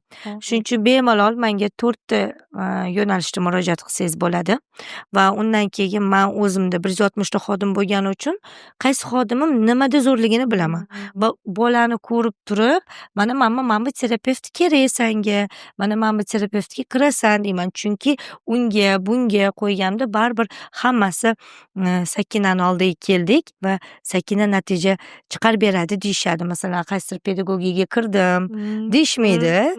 Yaxshi bo'lsa ham Sakina, yomon bo'lsa ham Sakina. Shuning uchun o'zimga kelasizlar, o'zinglar bilan birma-bir gaplashaman va bolaning individual holatini ko'rib turib, keyin xulosa beraman. Zo'r anaqa bo'ldi. Hozir zo'r narsa aytdingiz. Qarang, Sakina, bilamiz, mijozlaringiz ko'p. Bir oyda примерно nechta bemor bilan ishlaysiz? Natijaga qanchada chiqarasiz? Mana shu praktika 11 yil все-таки sizda tajriba bor-da. Bu eng ko'p keladigan savol. Baribir ham odamdachi natija qiziqdi. Xo'p, qanchada natijaga chiqarib berasiz deydi-da. Endi men bu shuncha yildan beri ishlaysiz-ku, примерно ayta olasizmi? Natijani bemor bilan ishlaysiz, qanchada natijaga chiqarasiz? Tovushni talaffuzda muammosi bo'lgan bolalarni bemalol vaqtini ayta olaman. Masalan, birgina tovushni ayta olmayapti. Masalan, r-ni yoki s-ni 1 oyda qilib beraman. 2tasini ayta olmayapti. S bilan sh-ni 2 oyda qilib beraman. 3tasini ayta olmayapti. Xullas, 8ta ayta olmayaptimi, 8 oy kelasiz. Bitta ayta olmayaptimi, 1 oy kelasiz. Tushundinglar? Agarda u sof dislalik yoki polimorf dislalik bo'lsa, endi buni logopedlar va nevropatologlarni men aytayotganimmi, agarda unda dizatriya, ya'ni tilla harakatlari yaxshi bo'lmagan, so'liklari oqib ketadigan, chaynash reflekslari yaxshi bo'lmagan bolalar bo'lsa vaqt qo'shiladi oldiga. Endi masalan aqli orqada qolayotgan bolalarga ko'p aytishadi, zipir bolalarga bolamni qachon aqli o'zini normasiga tushadi. Aziz ota-onalar, keling shuni ko'rib chiqamiz. Hammani qiziqtiradi. Masalan, sizni ham qiziqtirgan bo'lardi. Masalan, meni oldimga zipir diagnozidagi 3 yashar bola keldi. U faqat ikkita kontekstdagi buyruqlarni tushunmaydi. Masalan, 3 yoshga nisbatan mantiqiy fikrlashi yo'q, tahlil qilishi yo'q, ma'lumot berish yo'q va sizni murakkab gapingizni tushunmaydi. Shuning uchun u qo'shib gapirmaydi. Значит, men bu bolaga примерно 5-6 oy ishlab yaxshi natijaga olib chiqa olaman. Chunki u oddiy kontekstdagi sodda buyruqlarimni tushunadi. Endi ZPR diagnozidagi bola keldi. Первый степень umuman tushunmaydi, ko'zga qaramaydi, reaksiya yo'q, tushuncha yo'q, xotirada hech nima yo'q, ota-onani tanimayapti. Lekin nervpatologlar, psixiatrlar ZPR sizlarga qo'yib berishdi. Unga ham ZPR, bunga ham ZPR. Endi qani o'zimiz aytishimiz kerak. Men chaqaloq bilan ishlaganda ishlashim kerak. Chaqaloqni qanaqa rivojlanishini kutsak, mana 10 oylik bo'lguncha ota-onalar ha 10 oy bo'ldimi deydi-ku, o'tdi ya shu 10 oy deb kutadi-ku. Xuddi shunaqa, shu bolangizni ham siz shunaqa kutishingiz kerak-da natijasini. Voy, 10 oy bo'ldimi, 11 oy bo'ldimi deb. Chunki u reaksiya, ya'ni yo'q reaksiyani shakllantiryapmiz. U qaramaydi, ko'z bilan reaksiya qilmaydi, ismga reaksiya yo'q, u hali o'zligini bilmaydi. Endi bu narsaga bolani baribir individual holatiga qaraydi, stress gormonlari qay darajada, kortizol bilan adrenalin unda qay darajadaligiga qaraymiz. Ota-ona nima yediryapti, nima ichiryapti, parallel menga yordam beryaptimi, yo'qmi? Men aytganimni qilyaptimi vaqtida, nervpatolog bilan parallel ishlayaptimi? Har qanaqa dorilarni miyaga tiqib tashlamadim 3 yoshgacha. Chunki hamma dori ham mumkin emas. O'zini normasida, to'g'rimi? Normadan oshiq dori mumkin emas-ku bizga. Shularga qaraladi. Bolasini vaqtida olib kelib, keyin 1 oy xolasi olib kelmay qoladiganlar bor. To'g'risida 1 oy olib keladi, keyin 1 oy yana sabri kelmaydi-da, chunki bola regress ketaveradi orqaga. Orqaga ketib qoladi bunaqa bolalar shug'ullanib turmasa. Shuning uchun men aniq aytadiganlarim, nutqida nuqsoni bo'lgan, sof nutqiy nuqsoni bo'lsa, men garantiya berib, menimcha vaqtda xudo xolisa chiroyli natija qilib beramiz deyiladi, lekin garantiya berishim ham noto'g'ri. Aslida o'zimizga javob bera olmaymiz, to'g'risi. Kech qolayotgan Allohning ishiga hozir biz garantiya berayotgandek bo'lyapmiz-da. Aslida bu Allohning ne'mati, nutq, aql. Endi aqliga-ku yo'q. Agarda qaysidir ota-onaga 3 oy, 4 oy, 5 oy zo'r qilib yuboraman desa, u vaqtinchalik ushlab o'tiradi. Yo'q, unaqasi yo'q. Bola baribir individual. 10 ta sinfga bola kelyapti-da, hammaga 5 grupni olmaydi-ku. To'g'rimi? Baribir qabul qiladi, to'g'ri oladi. Hammasi qabul qilish darajasi har xil. Lekin natijalarimiz zo'r. Faxrlanaman. Masalan, YouTube'ga kirib ko'rsam, logo bilan Instagram'ga kirib ko'rsam, men aniq ayta olaman, juda ko'p natijani faqat logo bilan qo'yadi deb ayta olaman. To'g'ri, chunki 11 ta filialim bor.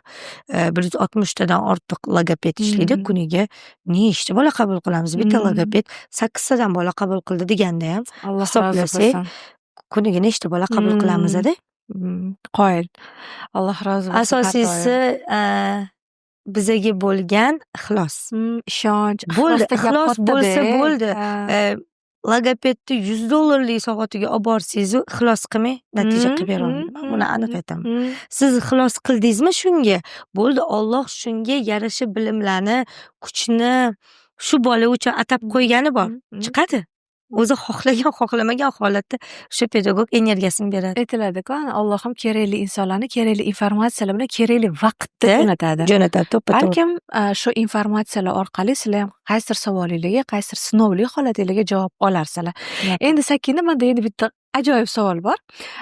Eng kichkina yoshli mijozingiz bilan eng katta yoshli mijozingizni yoshini ayta olasizmi? Eng kattasi 63 yosh bo'lgan. Yo'q-e. Ha, Qur'on o'qishga qiynalgan buvijon kelganlar. Qur'on o'qishga qiynalganman. Eslab qololmayapman. Yo'q, R'ni ayta olmaganlar. Maxrajlarini chiqarish Shunaqa, kerak. R tovushini qo'yib berganmiz. 63 yoshli bo'lgan va insultdan keyingisi ham bo'lgan 58 yashar. Biz asosan uyga jo'natamizda qizlarimizni insultdan keyingi holatlar, chaynash reflekslarni yo'qotishadi, buvijon, dadajonlar, ularga jo'natamiz. O'shalar bo'lishgan. Eng kichkinasi mana 8 oylik bo'lgan.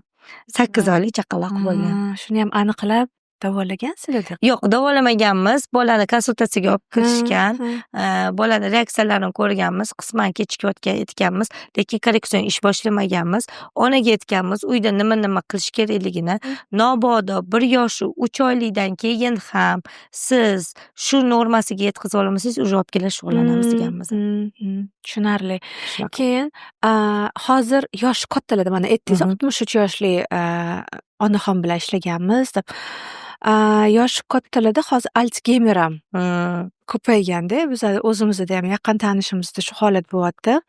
Qo'rqyapmiz, xavotirdamiz.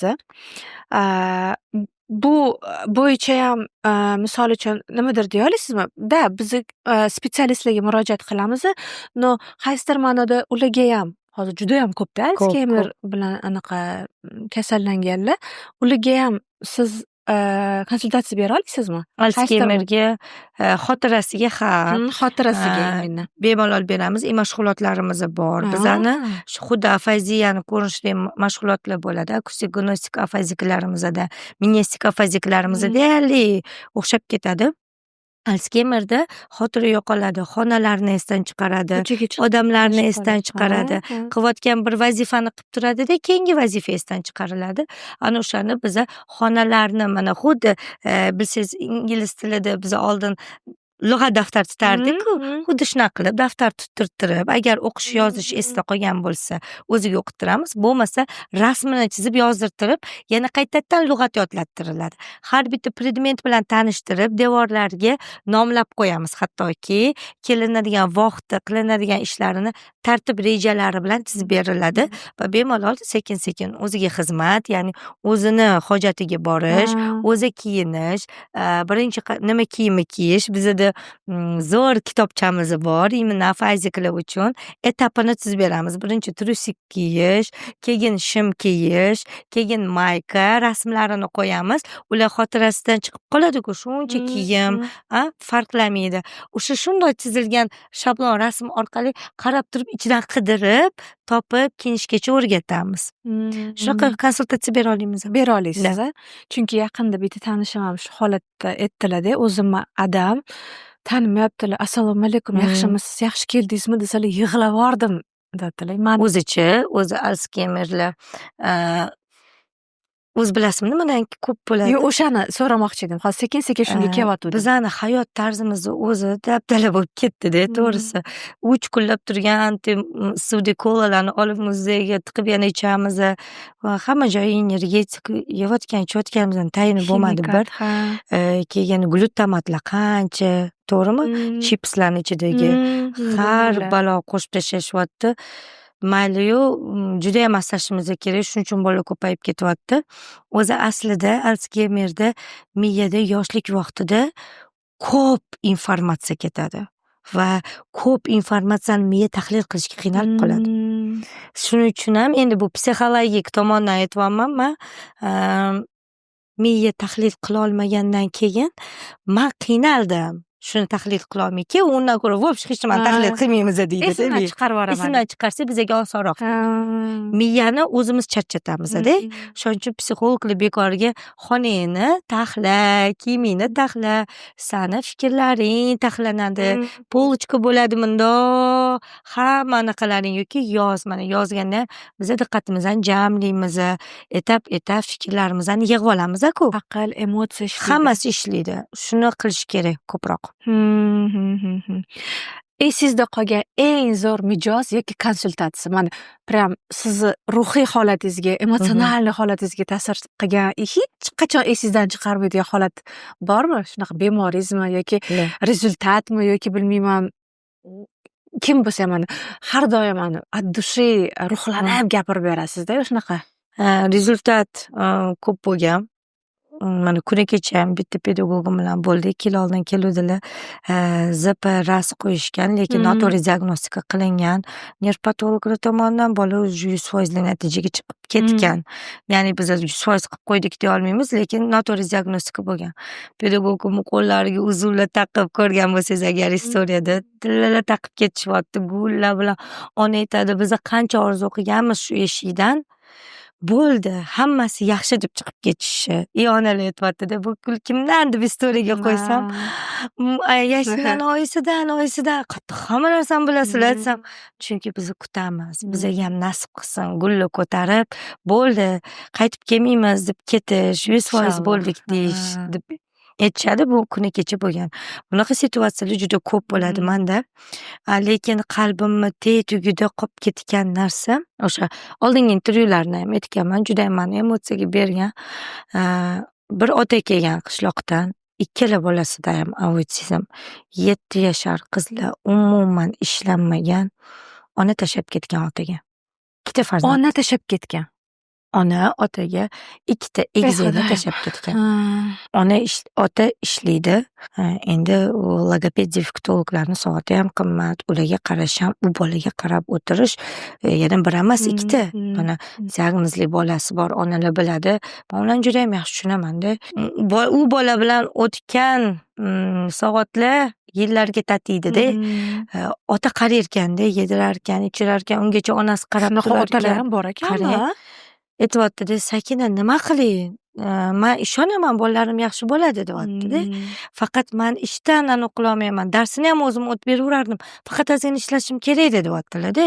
Cho'sim o'shandachi o'zimda qoling desam, yo'q, viloyatga ketishim kerak. Siz menga 1 oylik darslikka yozib bering, men uyda qilaman. Ishdan kelgandan keyin deganlar. Ha deb aytganimni bilaman. Men u yog'iga o'zimga javob bera olmayman. Nima dedim, nima qo'ydim bilmayman. Uyga kelib, o'zim yig'layman-da. Chunki bilaman-da bu bolalar bilan qanchalik qiyinligini. Ota qilib tushish, ona tashlab ketgan. Yoki bo'lmasa yana bitta holat. Hozir shuni aytmayman dedim. Intervyuni ko'rsa xafa bo'ladi. Ham hozir shogirdim, uni hammasi ham ancha yillik bizning bolamizni, Abdulloh degan bolamizni kelgan amakisi qaraydi-da. Endi u undan ham ta'sirli. Amaki qaraydi, ona ham, ota ham tashlab ketishgan. Ota Amerikada, ona men kechdim bu boladan degan. Amaki bo'lmasa, amakiga ne kerak sizda? Shu darajada yaxshi amaki 36dami uylandi-da, shu bolani ketidan. Shu bolaga qarab opchiib yurardi, endi olib kelardi. Sakina, nima siz qilaman derdi. Bir kun aytyaptilar, Sakina, menga yordam bering deydilar. Amaki juda yaxshi-da, ko'rsangiz. Bitta o'zi turadi, shu Abdulloh bilan mehrim tushganda deydilar. Kechqurun uxlamaydi-da bu bolalar. Shumilizatsiya qilib tashladim devorimni deydilar. O'zini urib, deb urganidan qo'shnilarim ko'chib ketgan deb qo'ymayapti deydilar. Nima qilay, qayerdan uy olib, burchakroqdan uy olsam-da, uchastkaga pulim yo'q deydilar. Domdan olsam-da deydi. Bu o'zini uraversa yoki menga anaqa topib berasizmi gaplashib deydilar. Qalin matras. O'zini ursa ham boshini kech paytlar devorlarga uradi-da bu bolalar. Ursa ham eshitilmasa-da deydilar. Tushunasizmi? Mana qanaqa amakilar bor. Otaga, onaga kerak emas bo'lgan bola shularga kerak bo'lyapti. Bular ikki dunyo saodatini ko'radigan. Inshaalloh. Mana ko'pchilik yerga tegmadi. Nimani hisobiga? Shu bolani hisobiga. Mana keyin hozir Abdulloh necha yosh bo'ldi Samarqand filialimizda? 14 yosh bo'ldi hozir. Uylanishlari qiyin bo'lganda. Chunki hamma buni o'g'li deb o'ylagan. Hazilakam pul sarflamas edi. Lekin mana shu inson deyman, birinchi bo'lib jannatlarda turadi-da oldida. Hammasi keldi, o'qidi menda. Shu sohaga kirib, ular uylandilar. Endi men qarashaman. Qarang, hammani qanaqa zo'rligini.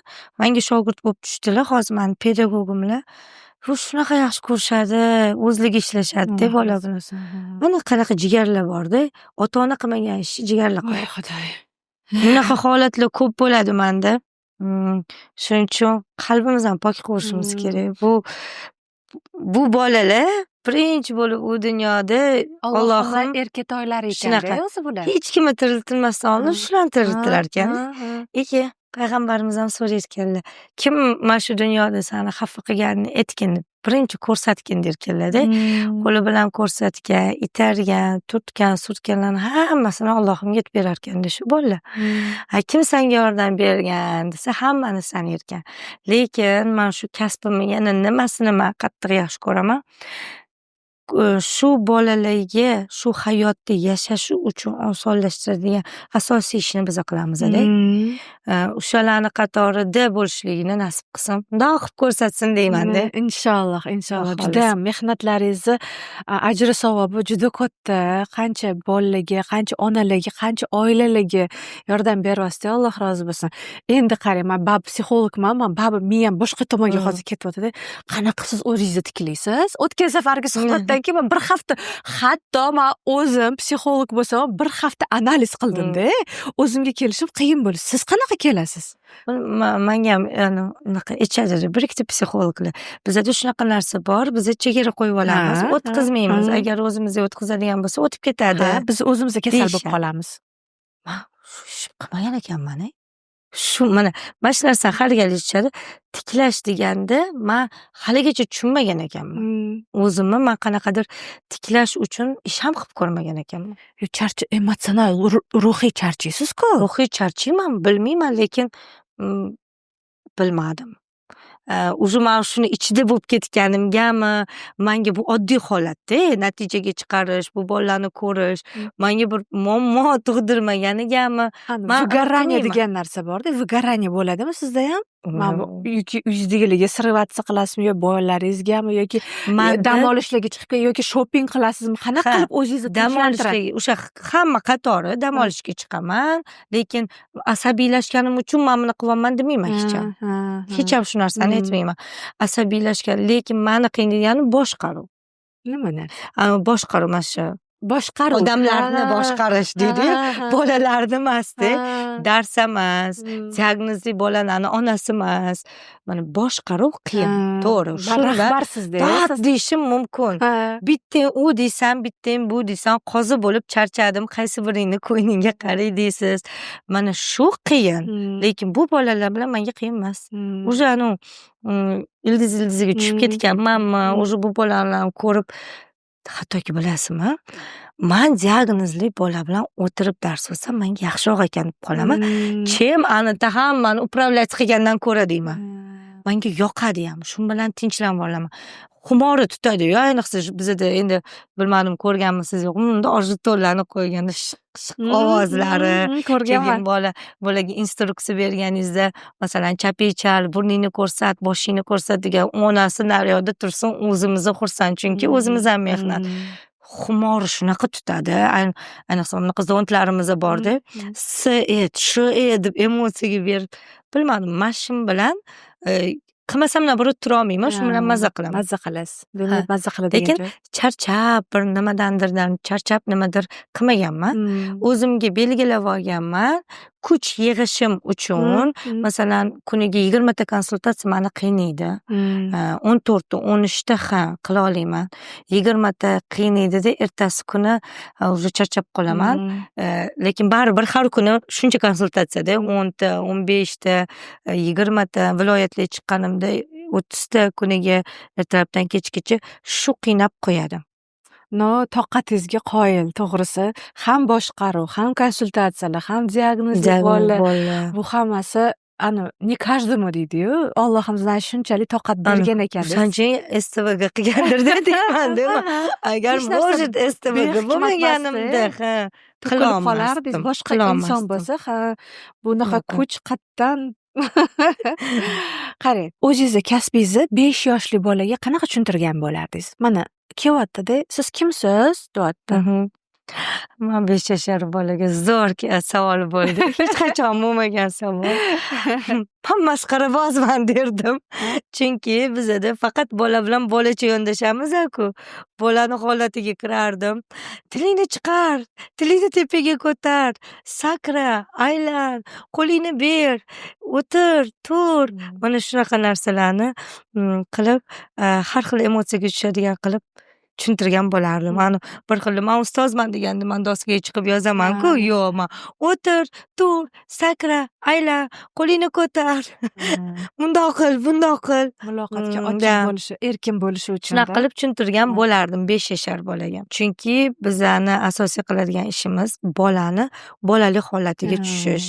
Masalan, meni dars o'tganimni juda kamchilik ko'rgan. Agar men dars o'tsam, keling, ota-onalarga dars o'tib beraylik bir kuni. Yo'q, onalarga da, endi seriyozdan aytaman, bolalarga men dars o'tsam, ishoning haqiqiy men bolada. Yo'q, hozir o'sha narsa hayolimga anaqa kelyapti-da. O'sha onalar bolasi bilan kelsin, dars o'tib beraylik. Nima dedingiz? Bo'ladi. Katta yig'aylikda. Sakriyman o'zim. Konsultatsiya vaqtida o'zim bir xilda kirishib ketaman-da, ota-onasidan baribir er-xotin kirishadi, hijolat bo'laman. Bitta oyoqda sakra, davay deyman, o'zim sakrab ko'rsatib beraman. Endi baribir guvdamiz ham bor, конечно. Bola bo'lamiz-da, o'sha qarab o'tirmayman. Nima deydi, bir xilda konsultatsiyada qizlarim aytadi, ro'mollarim mana qiyshayib chiqadi-da. Ichiga men aytaman, menga farqi yo'q, Instagramga qo'ysang qo'yver, qizlar olishadi video. Qo'yverman, majburman, chunki men bola bo'lmasam bo'lmaydi. Tillarimni chiqaraman, tishlarimni ko'rsataman, ko'zlarimni g'ilay qilaman, qo'rqitib ko'raman, chunki emotsiyani bilish uchun baqirib bo'shib ko'raman. Qani u his qilarmikin? Unaqa aldab ko'raman. Menda shokolad bor, beraymi deb aldab ham ko'raman. Nimaga? Chunki u reaksiya bildiradimi, yo'qmi? Chunki bolaga emotsiya muhim. Emotsiya bermasangiz, u bilim esda qolmaydi-da. Misol uchun 5 yashar bolaga sen bilan bizni mashq qilaman deb tushuntirgan bo'lardim. Shunaqa. Emotsiyada ishlaymiz biz. Imkoniyat bo'lganda mana hozir qanchadan qancha ota-onalar bizani kuzatishyapti. Ota-onalarga nima maslahat bergan bo'lardingiz? 2 og'iz. Ota-onaga sog'lom farzandi borligi ham, diagnozi bor farzandi bor ota-onalarga ham nima maslahat bergan bo'lardingiz? Agarda sog'lom farzandi bo'lgan ota-onaga men maslahat berardim. Bolani o'zini individual nutqini, fikrini, o'zini xulqini bemalol namoyon qiladigan shaxs qilib tarbiyalashligiga. Chunki ko'pchilik mumkin emas, deyman, men buncha mumkin emas. Sen qiz bolasan, o'zingni mana bunaqa tutishing kerak. U 5 yashar bola hali qiz bolami?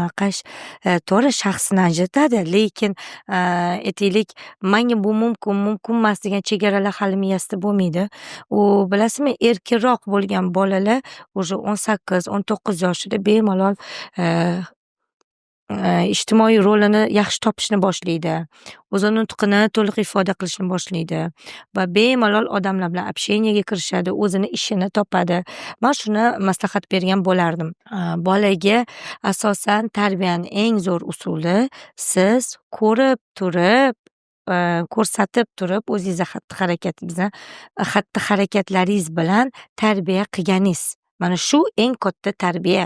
Bolaga 100 marta gapiring, agar siz shu narsani ko'rsatib bermasangiz, o'zingizda shakllanmagan bo'lsa harakat, amalda bola qilmaydi. Men shuni aytgan bo'lardim. Ana endi diagnozli farzandi bor onalarga men aytgan bo'lardim, sog'lom bolalardan tarbiyasi boshqacharoq. Sizni ko'ngilingizga tegishi mumkin, sog'lom yoki diagnozli deyishim, lekin qabul qilishimiz kerak. Siz u bolalarga ko'proq emotsional his bilan yordam bera olasiz. Gapirib emas, emotsional his bilan. Oldin bolani holatiga tushasiz, o'rganasiz. Ayni damda uni xulqi nima uchun shu ko'rinishda bo'lyapti va shunga yarasha to'g'ri metodikalarni qo'llaysiz. Siz bolangizni to'g'ri korreksiyalash etapiga olib chiqasiz. Bo'lmasa yo'q. Shunaqa vaqtni yo'qotmang, 5 dan keyin hamma narsa kech. Shuning uchun farzandingizni kelajagi onalarning qo'lida-da, baribir onalarning ilmiga qarab. Bitta narsani aytib ketishimiz kerak. Bizani SSR vaqtida zo'r boshqarishganda, juda ham zo'r boshqarishgan. Shuning uchun ham SSSR vaqtidagi odamlar bilsangiz agar o'sha oldin zo'r edi deb eslashadi. Nega? O'sha vaqtda zo'r emotsiyani berishgan. Ertalabdan kechgacha odamlarni ishlatishganda, paxta terdirishgan, boshqa qilishgan, kechqurun muzika qo'yib diskoteka qilib berishgan. Yoki bo'lmasa erkaklariga o'sha spirtli ichimliklar berishgan. Ularni psixikasida lazzatlanish hissi qolgan va ertasi kuni ertalab ular faqat yana qaro mehnatga ish qilishga chopishgan. Hech qaysi o'tirib kitob o'qishga emas, hech qaysi o'tirib o'zimni rivojlantiray demagan. Bu boshqaruv tizimini eng zo'r yo'li. Shuning uchun siz ham o'zingiz bilmagan holatda bolangizni shunaqa boshqarib qo'ymang. Sani rejiming mamanda, rovna mamanda unaqa qilishing kerak. Rovna mamanda unaqa qilishing kerak deb san yaxshi 5 baho olib kelsang, senga chupa-chups olib beraman. Tushunyapsizmi? Emotsiyasi bilan noto'g'ri o'ynashib qo'yishdi bu. Bola arzimagan 5 baho uchun, arzimagan chupa-chups uchun qul bo'ladi. Aslida u 5 baho uniki. U mazza qilib olish kerakligini, uni ilmi ekanligini o'rgatishimiz kerak. Shuning uchun baribir tarbiyada gap katta. Farzandingizni kelajakda qaysi kasbdan bo'lishidan qat'iy nazar eng zo'ri yoki eng qoloq bo'lishi ota-onaga bog'liq deb o'ylayman men. Zo'r. Вообще zo'r. Endi keyingi savolim. Ana o'zingiz eng zo'r mutaxassissiz O'zbekiston bo'yicha. Men buni ham sizni lichno bilganim uchun, ham mutaxassis sifatida bilganim uchun endi chiqib kelayotgan mutaxassislarga nima maslahat berasiz? Endi chiqib kelayotgan mutaxassislarga ko'proq amaliyot qilishini. Ko'pchilik amaliyot qilmayapti-da. Amaliyot. Ko'p bolalarni ko'rish kerak, kuzatish kerak. To'g'ri, bu sohani kimdir yaxshi ko'rar, kimdir kimgadir havas qilar. Hozir balki ko'pchilik shu moda bo'lgani uchun shu sohani tanlamoqchi bo'lar va hokazo. Bu kasb shunchaki kasb emas, buni qalban his qilish kerak. Chunki shunaqa insonlarni bilaman, diagnozli bolalarni qabul ham qila olmaydi. Ko'rganda jirkanadi, yoqtirmaydi, so'laklari oqqani yoki o'zini yerlarga otgan bolalar bo'ladi. Yoqtirmaydiganlarni ko'pini ko'rganman, lekin majbur ishlab o'tirganlarni ham ko'rganman. Shuning uchun o'zingizni qiynamang. O'sha rizq, Alloh peshonamizga rizq yozgan. Bu kasbga borsangiz ham o'sha rizq, bu kasbga borsangiz ham o'sha rizq. Просто o'zingizni qiynamang degan bo'lardim. Aynan shu kasbingiz bilan bog'liq hali amalga oshmagan orzungiz bormi? Nima? Men aytolmayman. Tushunchasini ayting, hachami desam. Men duo qilaman. Auditoriya ham duo qiladi o'sha orzungiz amalga oshishi uchun. Agar aytgingiz kelmasa mayli. Aytilmagan, mayli aytaman. Duo qilinglar faqat. Duo qilish sharti bilan amalga oshsin. Shunaqangi bitta katta yerim bo'lsa-da, bir 100 sotuvmi, o'shanda shaharcha qursam. Hamma sentr, bog'chasi, maktabi, reabilitatsiyasi, egasi, xullas hamma terapevti bor. Hech ota-onalar viloyatdan kelib sarson bo'ladi-da. Hattoki yotib qoladigan gostinitsasigacha qursam-da, shaharcha bo'lsa-da, faqat shu bolalar uchun atalgan bo'lsa, bog'chasi ham bo'lsa, bir yog'ida bog'cha, bir yog'ida o'sha onalar kelib o'zi turadigan, bir yog'ida o'sha kerak bo'ladigan maktabi, eng zo'r mutaxassislar aynan shu shaharchaga kelib, shu bolalarga qarab, ko'riklarini o'tkazib ketsa va shu shaharchani o'zini nomi bor, o'zimcha xayollarimda tuzib qo'yganman bu narsani, nomlab aynan o'sha shaharchaga kelsa-da, ota-onalar hech kim sarson bo'lmasa, hammasi shu ichida bo'lsa va shu yerda o'zi kutgan natijaga erishib ketsa. Shu Usmon roziyallohu anhu gaplari bor. Nasib etmas narsani xayol ham qildirmas. To'g'ri shunaqa. Allohim bergisi kelmagan narsani dilingizga solmaydi-da. Demak, bu narsani уже Alloh sizga tayyorlayapti. Shunaqa. Xudo xohlasa sababini qilasiz. Biz duo qilamiz. Juda ham zo'r, to'g'risi. Bunaqa narsa meni xayolimga umuman kelmagan ekan. Вообще zo'r. Iloyim, mana shu niyatingizga, shu orzungizga g'oyibidan tez, oson va yengil kutmagan paytingizda yetishib yurishingizni tilakdoshiman. Siz auditoriyangizga ishonaman. Hammasi ko'ngli pok, zo'r onalar. duo qilsanglar ilohim. Xudo xohlasa. O'shanda ham qanaqa bu shaharchada shunaqangi millioner bo'lay deyman, o'zim qilay shu narsani. Nima deydi? Tayanmagan holda. Hech kimga tayanmagan holatda shunaqangi millionerlik bo'lish nasib qilsinki, men sohamni o'zgartirib, shu bolalarga shunaqangi yordam berib, hamma spetsialistlarni qo'yib bersamda, men roziman sohamni o'zgartirishga-da. Chunki hammasi bo'lsa zo'rda, baribir yaxshi. Duo qilinglar, nasib qilsin o'sha kun. Shu bolalarimiz sarson bo'lib yurmasin. U shahardan bu shaharga. Chunki vaqt kelsa o'zim filiallarimga yuraman, Chirchiq filialimga yuraman, Yunusobodga yuraman, Samarqandga yuraman, Drujbaga yuraman, Sampiga yuraman. O'zim charchab ketaman-da. Har kuni har xil filialimda bo'laman.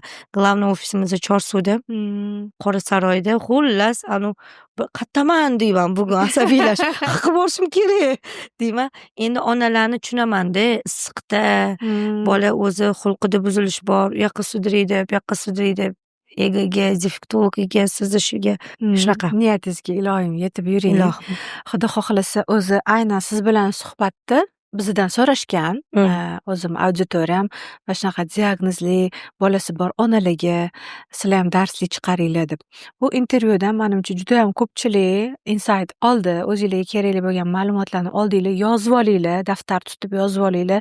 Bularni har bitta bergan informatsiyalarni da o'zingizlarning hayotingizda qo'llasanglar bo'ladi.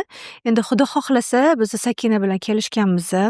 Endi niyatimizga yarasha Xudo xohlasa sizlarga darslik chiqarish niyatimiz bor. Chunki Sakinada g'ij-g'ij tajriba, g'ij-g'ij bilim, bularni bilimlarini olish kerak. Siz ham shuncha bilimingizni narigi dunyoga shunchaki olib ketib qololmaysiz. Buni ham javobi bor. O'shaning uchun Xudo xohlasa agar sizlardan yaxshi reaksiyalar bo'lsa, zo'r savollar bo'lsa, sizlar podдержка qilsanglar, biz sizlar uchun darslik chiqaramiz. Aynan shunaqa diagnozi bor onalarni ruhiy holatini-da o'sha bolasiga go'zal yechim, tez, oson va yengil natija beradigan, natijaga chiqaradigan texnikalar bilan Xudo xohlasa bo'lishamiz. Xudo xohlasa. Darslik chiqarish niyatimiz bor. Nasib etsa, duoinglar bilan. Endi kommentariyalarda обязательно yozinglar. Men Sakinani profillarini qoldiraman. O'zlariga borsanglar bo'ladi. Juda ham zo'r mutaxassis, inson sifatida men hurmat qilaman Sakinani. O'shaning uchun sizlar uchun chaqirdim. Maxsus kommentariyalarda yozinglar savolinglar bo'lsa javob beramiz va keyingi darslarimizda, podkastlarimizda yana qaysi mavzuni ko'tarishimizni xohlardinglar, yana chaqiramiz, chunki bu davomli bo'ladi. Auditoriyada juda ham savol ko'p. Ya'ni o'zingiz ham o'qib chiqasiz. Xudo xohlasa sizlarga manfaatli bo'ldi deb o'ylayman. Ilohim. Har bitta onaga manfaatli bo'lsin.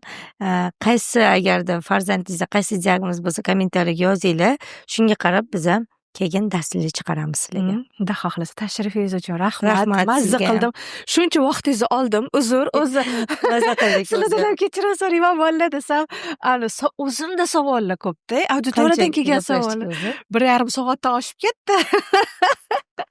Darsligimizni endi korreksiya qilib chiqaramiz, lekin rahmat. Shunchalik vaqtingizni ayamay kelganingizga. O'zim ham emotsiyada gapirdim.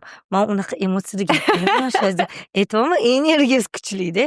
Men anaqa dajdarakchi o'zi ham unaqa emotsiyada gapirmaganman. Ruhiga yaqin insonlar bor, qalbiga yaqin insonlar bor. Men o'zim mazza qildim. Qancha savollarimga javob oldim. Endi bularni uyga borib переварить, bu yog'ini o'chirsa ham bo'ladi. Переваривать qilishim kerak endi bularni. Shunchasini o'ylab chiqaman.